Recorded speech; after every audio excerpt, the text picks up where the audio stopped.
இன்னைக்கு நம்ம பார்க்க போகிறது ஒரு கொலை சம்பவம். ஆக்சுவலாக இறந்து போன ஒரு உடலை மீண்டும் கொண்டு வந்து கொலை பண்ண ஒரு சம்பவம் அப்படின்னே சொல்லலாம். என்ன ப்ரோ சொல்கிறீங்க, ஒரு மாதிரி குழப்பமாக இருக்குது அப்படிங்கிற மாதிரி இப்போவே நீங்கள் ஆரம்பிச்சிடாதீங்க. இன்னும் நிறைய குழப்பங்கள் இந்த ஒரு கதைக்குள்ளே இருக்குது. ஆனால் ஆக்சுவலாக இன்னைக்கு கதையில் ஹீரோவாக இருக்க போகிறது யார் அப்படின்னு பார்த்துக்கிட்டிங்கன்னா ஃபாரன்சிக் டீம் அப்படின்னே சொல்லலாம். ஒரு சம்பவம் நடந்துருச்சுன்னா அந்த ஒரு சம்பவத்தில் இருக்கிற சின்ன சின்ன ஆதாரங்கள் வரைக்கும் தடயங்கள் வரைக்குமே எடுத்து அந்த ஒரு சம்பவம் எப்படி நடந்திருக்கும் அப்படிங்கிறத கெஸ் பண்ணுறதுக்கோ அப்படி இல்லைன்னா கண்டுபிடிக்கிறதுக்கோ இருக்கிற இன்னொரு முக்கியமான டீம் தான் ஃபாரன்சிக் அப்படின்னே சொல்லலாம். FBI CBIன்னு சில பல படங்களில் சில பல விஷயங்கள் நம்ம கேள்விப்பட்டிருந்தாலும் அந்த ஒரு FBI CBI வரைக்குமே இந்த ஒரு ஃபாரன்சிக் டீம் இல்லைன்னா சப்பு சுப்பு அப்படிங்கிற மாதிரி சில பேரோட கதைகள் இருக்குது. ஏன்னா ஃபாரன்சிக் டீம் தான் இது வரைக்குமே பல சம்பவங்களை கண்டுபிடிச்சதுக்கு முக்கியமான காரணங்களாக இருக்கலாம். DNA அப்படிங்கிற ஒரு விஷயத்த வந்து செக் பண்ணுறது ஃபாரன்சிக் டீம் தான். கம்ப்யூட்டர்ஸை ஹேக் பண்ணி அதில் இருக்கிற டீட்டெயில்ஸ் எடுக்கிறது ஃபாரன்சிக் டீம் தான். அப்புறமா வந்து ஒரு சம்பவம் நடந்துச்சு, ஒரு ஆக்சிடென்ட் நடந்துருச்சுன்னா அந்த ஆக்சிடென்ட் எது மூலியமாக நடந்துச்சு, எப்படி நடந்துச்சு அப்படிங்கிறது வரைக்குமே கண்டுபிடிக்கிறது ஒரு ஃபாரன்சிக் டீம் தான். ஃபிசிக்கலாக இருக்கட்டும், மென்டலாக இருக்கட்டும், டெக்னாலஜியாக இருக்கட்டும், மெடிக்கலாக இருக்கட்டும், அப்புறமா வந்து பயாலஜிக்கலாக இருக்கட்டும், இது எல்லாத்துக்குமே சம்மந்தப்பட்ட பல விஷயங்களை தேடி கண்டுபிடிக்கிறது ஃபாரன்சிக் டீம் தான்.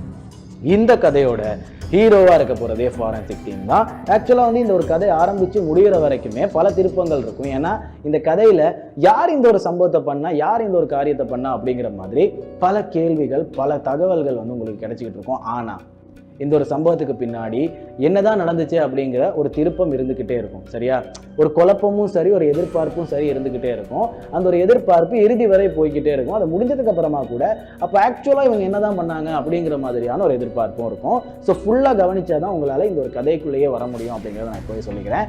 ஆனால் இந்த ஒரு கதையோட ஹீரோவாக இருக்க போகிறது ஃபாரன்சிக் டீம் தான் அப்படிங்கிறதையும் இப்போவே சொல்லிக்கிறேன். ஃபாரன்சிக் கற்றுக்கிற சில பல நண்பர்களுக்கு இது ரொம்பவுமே யூஸ்ஃபுல்லாக இருக்கும். நானுமே கூட கற்றுக்கலான் இருக்கேன். ஸோ எனக்குமே யூஸ்ஃபுல்லாக இருக்கும் அப்படின்னு நினைக்கிறேன். ஸோ கூர்ந்து கவனிங்க.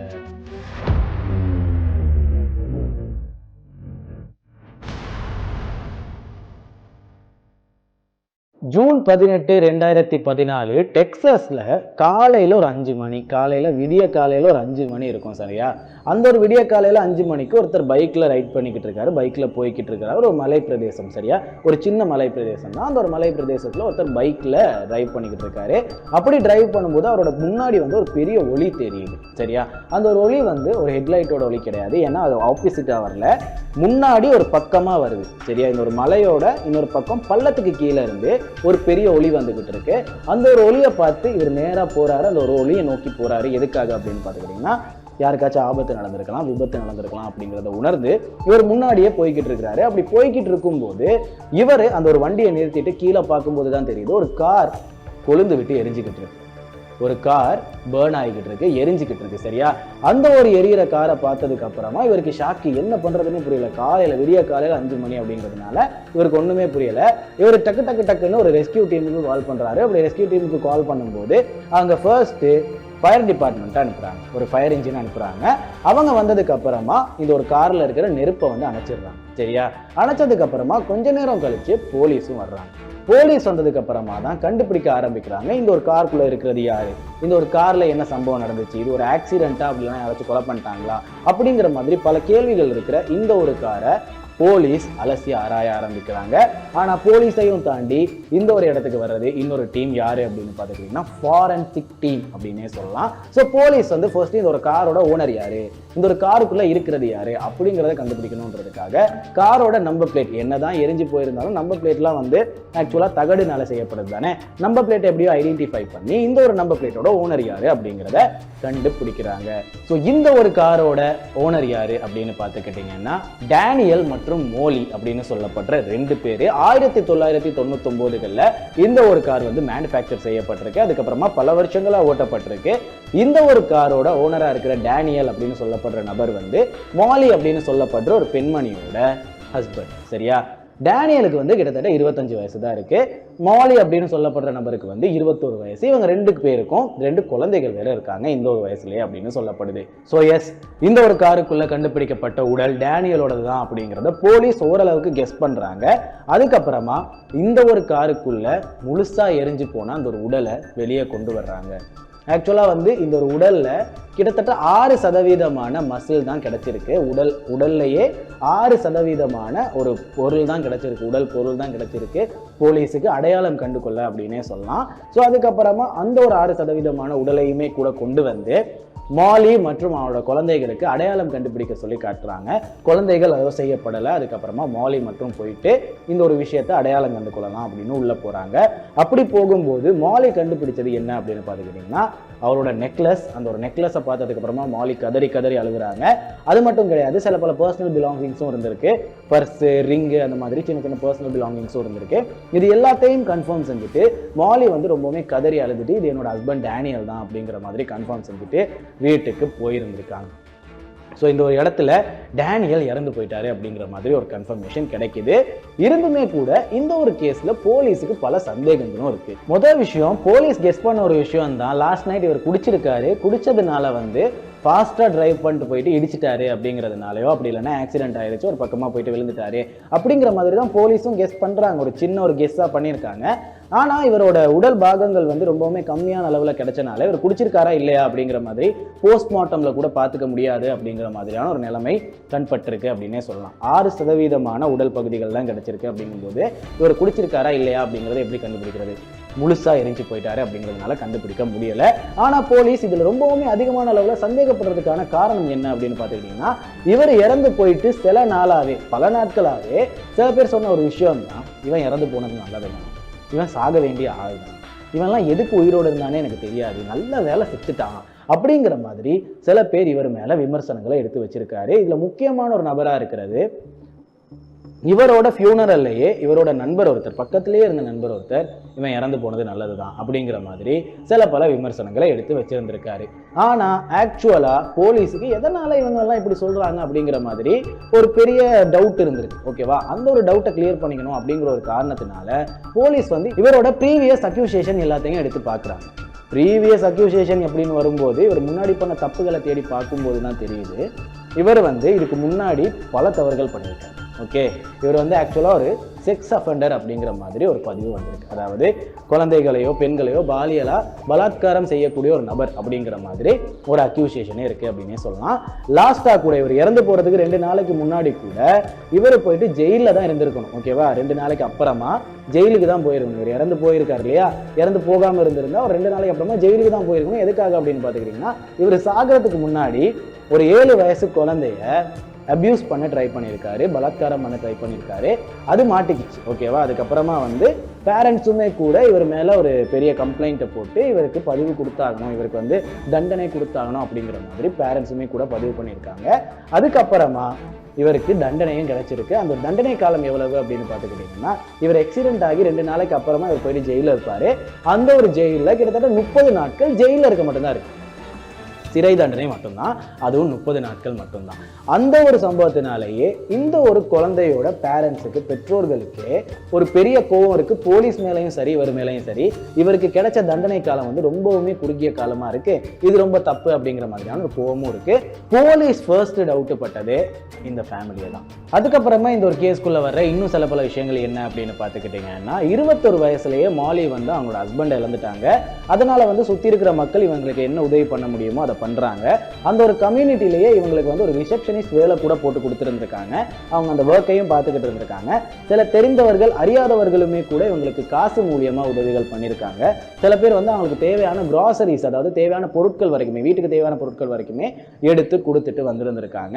ஸோ இது எல்லாத்தையுமே வந்து மாலியுமே கூட எடுத்து வச்சுக்கிட்டு தான் இருந்திருக்காங்க.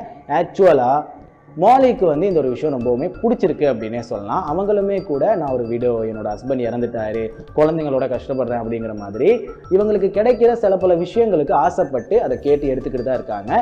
ஸோ இப்படி இருக்கும்போது பல நாட்கள் போகுது, கிட்டத்தட்ட 1 மாதம் போகுது. 1 மாதத்துக்கு அப்புறமா மாலி வந்து இன்னொரு பாய் ஃப்ரெண்ட் கூட கமிட் ஆகிடுறாங்க. அந்த ஒரு நபர் இறந்து போய் ஒரே மாசத்துல மாலி வந்து இன்னொரு பாய் ஃப்ரெண்ட் கூட வந்து கமிட் ஆகிடுறாங்க. சரியா? அப்படி கமிட் ஆனதுக்கு அப்புறமா இவங்க சில இடங்கள்ல சொல்லி வச்சிருக்காங்க, என்னோட ஹஸ்பண்ட் இறந்து போனதுக்கு அப்புறமா அவருக்கு வந்து ஒரு லைஃப் இன்சூரன்ஸ் வரும். அந்த ஒரு லைஃப் இன்சூரன்ஸ் கிட்டத்தட்ட $1 லட்சம் $1 லட்சம், அதாவது இங்க வந்து கிட்டத்தட்ட 3 கோடி அப்படின்னு வச்சுக்கோங்களேன். இலங்கை காசு மதிப்புக்கு கிட்டத்தட்ட 3 கோடி அப்படின்னே சொல்லலாம், 3.5 கோடி அப்படின்னே சொல்லலாம். ஸோ இந்த ஒரு காசு பதிவு வந்ததுக்கு அப்புறமா நான் அதை எடுத்துப்பேன் அப்படிங்கிற மாதிரி மாலியுமே கூட பல இடங்கள்ல பதிவு பண்ணியிருந்திருக்காங்க. அப்படி பதிவு பண்ணும்போது மாலியோட பேரண்ட்ஸ், அதாவது அம்மா, நீ பண்றது தப்பு, இப்படி பண்ணாத, ஏதோ ஒரு இடத்துல நீ வந்து ரொம்ப கஷ்டப்படுவ அப்படிங்கிற மாதிரி மாலியோட அம்மாவும் அகெயின்ஸ்டாக இருந்திருக்காங்க, அவங்களுக்கு அகெயின்ஸ்டாக இருந்திருக்காங்க அப்படின்னு சொல்லப்படுது. ஸோ இப்படி இருக்கும்போது மாலி வந்து அதை கண்டுக்கவே இல்லை. அவங்க பாட்டுக்கு காசு செலவு பண்ணுறாங்க, அவங்களோட பாய் ஃப்ரெண்ட் கூட ஊர் சுற்றுறாங்க, அப்படியே இருந்துக்கிட்டு இருக்காங்க. சரியா? ஆனால் இப்போ தான் போலீஸுக்கு இன்னொரு சந்தேகம் வருது. சரியா? போலீஸ் கிட்ட இந்த உடல் வந்து டேனியலோடது தான் அப்படின்னு கன்ஃபார்ம் பண்ணது டேனியலோட ஃபேமிலி, அதாவது மாலியும் அவங்களோட அம்மா அப்படி இப்படின்னு இருக்கவங்க. சரியா? அப்படி கன்ஃபார்ம் பண்ணியிருந்தாலும் போலீஸுக்கு இது வரைக்குமே போஸ்ட்மார்ட்டம்லையோ அப்படி இல்லைன்னா டிஎன்ஏலையோ இந்த ஒரு நபர் வந்து டேனியல் தான் அப்படிங்கிற மாதிரியான ஒரு பதிவு கிடைக்கவே இல்லை, ஒரு சாட்சி கிடைக்கவே இல்லை. அப்படிங்கிறதுனால போலீஸுக்குமே கூட இது டேனியலாக இருக்குமா இல்லையா அப்படிங்கிற மாதிரியான சந்தேகம் இருக்குது. ஆனால் 6% ஒரு உடல் பாகங்கள் தான் கிடைச்சிருக்கு அப்படிங்கும்போது போலீஸுக்கு என்ன பண்ணுறதுனே புரியலை. ஸோ அப்படி இருக்கும்போது இந்த ஒரு கேஸ் இப்போ தான் ஃபாரன்சிக் கிட்ட வருது. ஓகேவா? ஃபாரன்சிக் கிட்ட இந்த ஒரு கேஸ் வரும்போது இந்த ஒரு 6% உடல் பாகத்துல இருந்தும் அவங்க ஒரு டிஎன்ஏவை எடுக்கிறாங்க. மைட்டோகாண்ட்ரியா அப்படின்னு சொல்லப்படுற இடுப்பு பகுதியில் இருக்கிற எலும்பு பகுதியிலிருந்து ஒரு டிஎன்ஏவை எடுக்கிறாங்க. அந்த ஒரு டிஎன்ஏவை வச்சு தான் forensic examination team, medical examination team இந்த ஒரு கேஸோட ஃபர்ஸ்ட் தடயத்தை கண்டுபிடிக்கிறாங்க அப்படின்னே சொல்லலாம். ஸோ இந்த ஒரு விஷயத்தை, இந்த ஒரு டிஎன்ஏவை எடுத்ததுக்கு அப்புறமா டேனியலோட அம்மாவோட ஒரு டிஎன்ஏவையும் எடுத்து இந்த ஒரு டிஎன்ஏ கூட மேட்ச் பண்ணுறாங்க. ஆனால் நீங்கள் எதிர்பார்க்குற மாதிரி இந்த ஒரு கேஸில் இந்த ஒரு சின்ன டிஎன்ஏவை வச்சு, சாதாரணமாக ஒரு டிஎன்ஏ ரிப்போர்ட்னாலே கிட்டத்தட்ட 3 மாதங்கள் 4 மாதங்கள் ஆகும். இந்த ஒரு சின்ன டிஎன்ஏ வச்சு அந்த ஒரு டிஎன்ஏ கூட மேட்ச் பண்ணுறதுக்கு கிட்டத்தட்ட 6 மாதங்கள் ஆகும். 6 மாதங்கள் இந்த ஒரு கேஸ் கடந்து போகுது. ஆனால் அந்த ஒரு 6 மாதங்களுக்குள்ளேயே போலீஸ் இன்னும் சில பல விஷயங்களை கண்டுபிடிக்க ஆரம்பிக்கிறாங்க. அந்த ஆதாரங்கள் என்ன அப்படின்னு பார்த்துக்கிட்டிங்கன்னா, போலீஸ் ஒரு இடத்துல எக்ஸ்பெக்ட் பண்ணது அப்படி இல்லைன்னா கெஸ் பண்ணது என்ன, இது ஒரு ஆக்சிடென்ட், இவர் வந்து குடிச்சிட்டு போயிருக்காரு, இவர் வந்து குடிச்சிட்டு போயிட்டு பிரேக் முடிக்க முடியாமல் ஒரு பக்கமாக விழுந்திருக்காரு, அப்படி இல்லைன்னா ஸ்பீடாக போயிட்டு எங்கேயோ இடித்து விழுந்திருக்காரு அப்படிங்கிற மாதிரி ஒரு கெஸ் தான் பண்ணியிருந்தாங்க. ஆனால் இவர் குடிச்சிட்டு போயிட்டு பிரேக் பிடிக்க முடியாமல் விழுந்திருந்தாருன்னா அந்த ஒரு இடத்துல ஸ்கிட்டாக இருக்கணுமா இல்லையா? ஸ்கிட்டானதுக்கான எந்த ஒரு ஆதாரமும் இல்லை. சரி, ஓகே ப்ரோ, இல்லை ஃபாஸ்ட்டாகவே போயிட்டு ஒரு இடத்துல இடிச்சிருக்கலாம் இல்லையா அப்படின்னு கேட்டுக்கிட்டிங்கன்னா, ஃபாஸ்ட்டாக போன டயர் தடயங்கள் கூட இல்லை, மெதுவாக ஒரு இடத்துல இருந்து கீழே விழுந்திருக்கு அப்படிங்கிற மாதிரியான ஒரு தடயம் தான் இருக்குது. சரியா? அடுத்ததாக இருக்கிற இன்னொரு முக்கியமான விஷயம் தான், போலீஸ் வந்து இந்த ஒரு நெருப்பு எப்படி உருவாச்சு, இந்த ஒரு காரில் எப்படி நெருப்பு வந்துச்சு அப்படிங்கிறத பார்க்கறதுக்காக ஃபர்ஸ்ட் செக் பண்ணது பெட்ரோல் டேங்க். அந்த ஒரு பெட்ரோல் டேங்க் வந்து தனியாக டேமேஜ் ஆகலை, இந்த காரோட சேர்த்து வெளியோட பாகங்களோட சேர்த்து தான் டேமேஜ் ஆகிருக்கு, வெளியால் தான் டேமேஜ் ஆகிருக்கு. அதாவது பெட்ரோல் டேங்க்குள்ளே இருந்து டேமேஜ் ஆரம்பிக்கப்பட்டிருந்தா, நெருப்பு ஆரம்பிக்கப்பட்டிருந்தா ஃபர்ஸ்ட் எரிஞ்சிருக்கணும் பெட்ரோல் டேங்க்கு, அதுக்கப்புறம் தான் கார் எரிஞ்சிருக்கும். ஆனால் காரோட சேர்த்து தான் இந்த ஒரு பெட்ரோல் டேங்கே எரிஞ்சிருக்கு.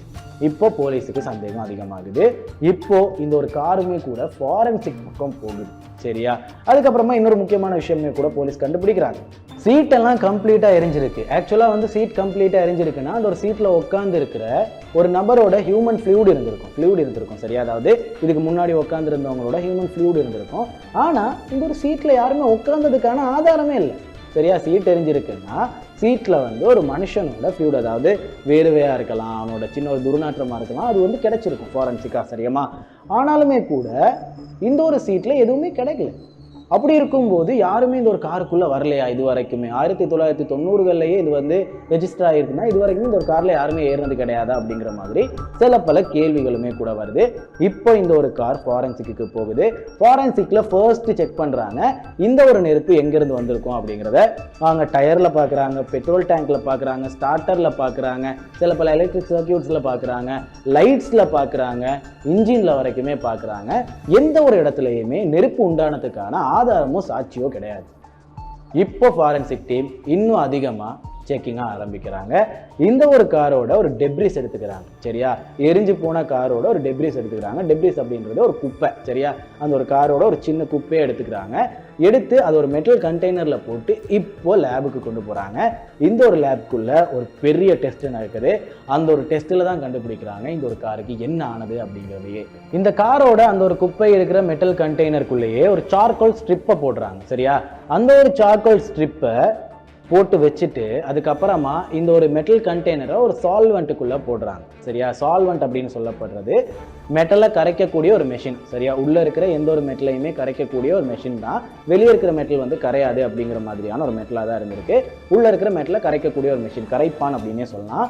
ஸோ இந்த ஒரு சால்வெண்ட்டுக்குள்ளே போட்டு இந்த ஒரு சார்கோல் ஸ்ட்ரிப் இருக்கு இல்லையா, அதையும் காரோட அந்த ஒரு குப்பையையும் சேர்த்து கரைக்கிறாங்க ஃபர்ஸ்ட். ஸோ இதுக்கப்புறமா அந்த கரைச்ச அந்த ஒரு பொருளை கேஸ் குரோமோட்டோகிராஃபி மாஸ் ஸ்பெக்ட்ரோமெட்ரி அப்படின்னு சொல்லப்படுற ஒரு மெஷினுக்குள்ளே போடுறாங்க. மெஷினுக்குள்ளே போட்டு இவங்களோட டெஸ்டிங் ஆரம்பிக்கிறாங்க.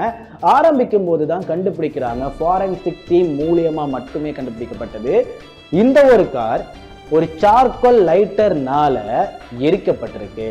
இந்த ஒரு காரில் ஃபயர் வச்சது ஒரு சார்கோல் லைட்டர் மூலயமா அப்படிங்கிற மாதிரியான ஒரு விஷயத்த ஃபாரன்சிக் டீம் கண்டுபிடிக்கிறாங்க. இந்த ஒரு பெரிய டெஸ்ட்டுக்கு அப்புறமா. அப்போ கண்டிப்பா யாரோ காரை எரிச்சிருக்காங்க அப்படிங்கிறது தானே முக்கியமான விஷயம். போலீஸ் இதை கண்டுபிடிச்சிட்டு இன்னொரு பக்கமா போயிட்டு பார்க்கும்போது இன்னொரு விஷயத்தையும் கண்டுபிடிக்கிறாங்க. என்ன அப்படின்னு பார்த்துக்கிட்டீங்கன்னா, மாலியோட சிஸ்டர் வந்து ஒரு தகவலை கொடுத்துருக்காங்க. என்ன அப்படின்னு பார்த்துக்கிட்டிங்கன்னா, ஒரு நாள் மாலியோட வீட்டுக்கு போகும்போது, அவங்களோட சிஸ்டர் வீட்டுக்கு போகும்போது யதார்த்தமா அவங்களோட ரூமுக்கு போயிருக்காங்க. மாலி வந்து ஹாலில் இருக்காங்க.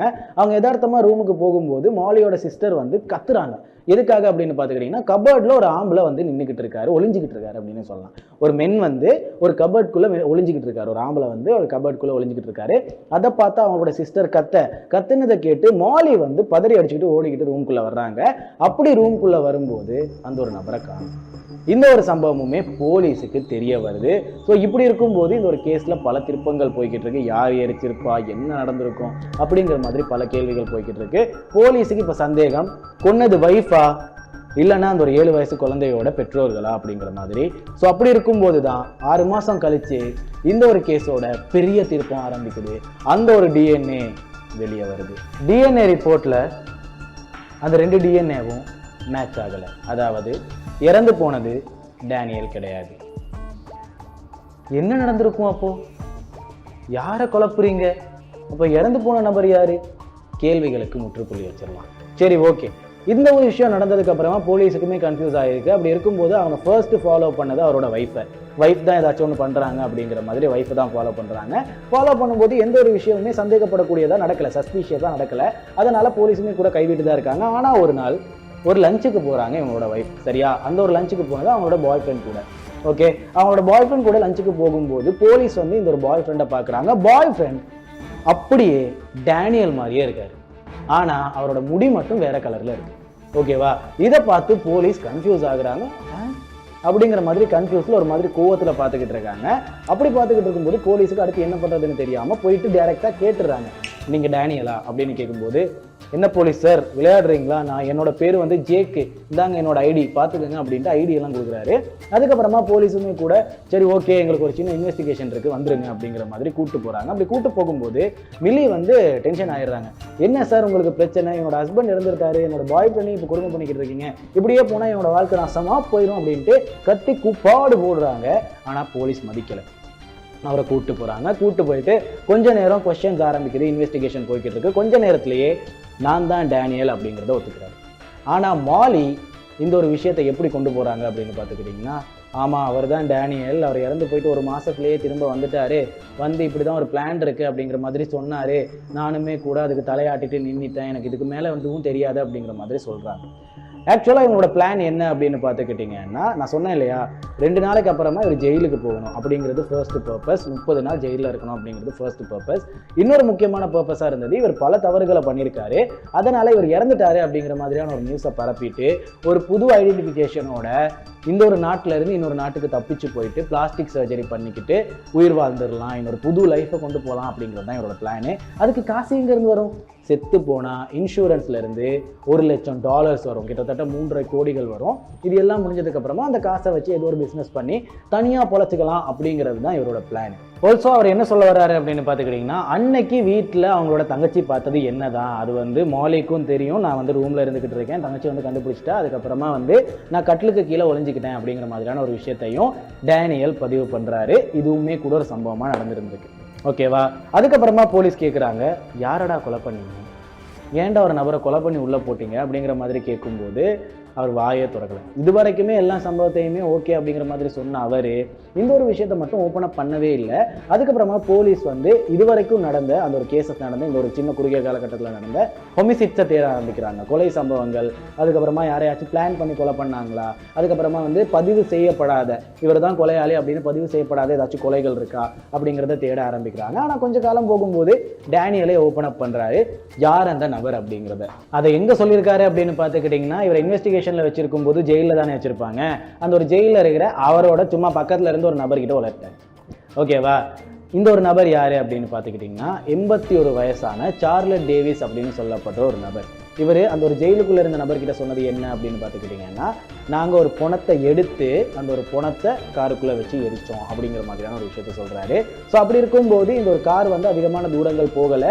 இன்னொரு விஷயம் தான், பணத்தை வந்து ரொம்ப தூரம் எடுத்துகிட்டு வந்தால் மாட்டிப்பாங்க அப்படிங்கிறதுக்காக அந்த ஒரு இடத்துல இருக்கிற பக்கத்தில் இருக்கிற ஏதாச்சும் ஒரு கிரேவ்யார்டில் இருந்தால் தான் எடுத்துருக்கணும் அப்படிங்கிற மாதிரி போலீஸ் கெஸ் பண்ணுறாங்க. ஸோ சுற்றி இருக்கிற சில பல ஃபியூனரல்ஸ், சில பல கிரேவ்யார்ட்ஸை தேடி பார்க்குறாங்க. அப்படி பார்க்கும்போது ஒரு சின்ன கிரேவ்யார்டில் ஒரு கிரேவ் பாக்ஸை தேடி பார்க்குறாங்க. ஏதாச்சும் ஒரு கிரேவ் வந்து டிஸ்டர்ப் செய்யப்பட்டிருக்கா, ஏதாச்சும் ஒரு சவப்பெட்டி வந்து டிஸ்டர்ப் செய்யப்பட்டிருக்கா அப்படிங்கிறத தேடி பார்க்குறாங்க. அப்படி பார்க்கும்போது ஒரு பெட்டி கிட்ட அதிகமான அளவில் வந்து இதை திறந்து மூடின மாதிரியான ஒரு பதிவு இருக்குது. அந்த ஒரு இடத்த போயிட்டு தோண்டி பார்க்கும்போது அந்த ஒரு சவப்பெட்டிக்குள்ள பாடி இல்லை. அதுக்கப்புறம் தான் கண்டுபிடிக்கிறாங்க இந்த ஒரு சவப்பேட்டிக்குள்ளே இருந்தது 81 வயசான சார்லட் டேவிஸ் அப்படின்னு சொல்லப்படுற நபர் தான் அப்படிங்கிறது. ஸோ அதுக்கப்புறமா போலீஸ் அடுத்த நடவடிக்கையாக எடுத்தது, மோலிக்கு இந்த ஒரு விஷயம் தெரியுமா, இப்படி ஒரு நபரை கொண்டுட்டு தான் இவர் வர்றாரு அப்படிங்கிறது தெரியுமா அப்படிங்கிறது. மோலி தெரியாதுன்ட்டாங்க. இல்லை, எனக்கு இதெல்லாம் தெரியாது, அவர் வந்து இறந்து போனார் அப்படிங்கிற ஒரு நியூஸ் வந்து ஒரு மாதத்துக்கு அப்புறமா இப்படி வந்ததுக்கப்புறமா இந்த பிளான்லாம் சொன்னார், அதுக்கப்புறமா நான் ஏற்றுக்கிட்டேன், இவர் இப்படி ஒரு கொலை சம்பவம் பண்ணியிருக்காருன்னு எனக்கு தெரியாது அப்படிங்கிற மாதிரி சொல்கிறாங்க. ஆனால் போலீஸுக்கு பெருசாக நம்பிக்கை இல்லை. இங்கேயும் ஃபாரன்சிக் டீம் உள்ளே வர்றாங்க. ஃபாரன்சிக் டீம் உள்ளே வந்து இவங்களோட கம்ப்யூட்டரை எடுத்து பார்க்க ஆரம்பிக்கிறாங்க. கம்ப்யூட்டரில் ஏதாச்சும் ஒரு ஆதாரம் இருக்கா அப்படிங்கிறத தேட ஆரம்பிக்கிறாங்க. ஆனால் பேட் லக், என்னதான் அவங்க வந்து ஒரு விஷயத்தை வச்சிருந்து டிலீட் பண்ணியிருந்தாலும் தேடி எடுத்துடலாம். ஆனாலுமே கூட 6 மாதங்களுக்கு மேலே போயிருக்கிறனால எல்லாமே ரீரைட் ஆயிருக்கு. டிலீட் பண்ணது எல்லாமே ரீரைட் ஆயிருக்கு அப்படின்னு சொல்லப்படுது. இருந்துமே கூட இன்னொரு குட் லக்கும் இருக்கு. இந்த ஒரு கம்ப்யூட்டரில் கீ ஸ்ட்ரோக் அப்படின்னு சொல்லப்படுற ஒரு வைரஸ் இருந்திருக்கு. அந்த ஒரு வைரஸில் இவங்க இது வரைக்கும் சர்ச் பண்ணது, டெக்ஸ்ட் பண்ணது எல்லாமே ஒரு ஃபைலாக கிரியேட் ஆகி ஒரு வைரஸாக ஒரு ஓரமாக இருக்குது.